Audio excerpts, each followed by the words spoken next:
नाही मित्रांनो, मी एक सामान्य शेतकरी आहे, स्वतः शेती करतो.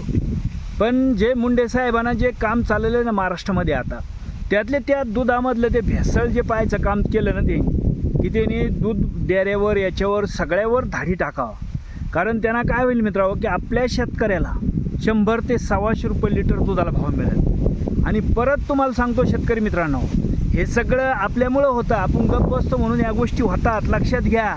आणि आता मुंडे साहेब जे करू राहिले ना, त्याच्यात तर 100% शेतकऱ्याचा फायदा आहे. कारण हे जर दूध बंद झालं ना, हे डबल टिबल दूध बनवितात, नकली दूध बनवून विकतात, आहे की नाही, डुप्लिकेट दूध बनवितात आणि काही त्याच्यात मिक्स करून ते दूध वाढवितात.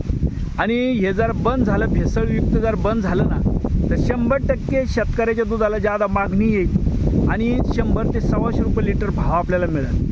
फक्त एक गोष्ट करायची आता, की आपण सर्व जे शेतकरी लोक आहे, सर्व जी आपली जनता आहे, सर्वांना एक इमानदार ऑफिसरच्या पाठीमागं राहायचं मित्रांनो, हे ध्यानात ठेवा. कारण आपल्याला नाही काही करता आलं तरी चालत, पण कमीत कमी मुंडे साहेबासाठी आपण लढा देत राहायचा.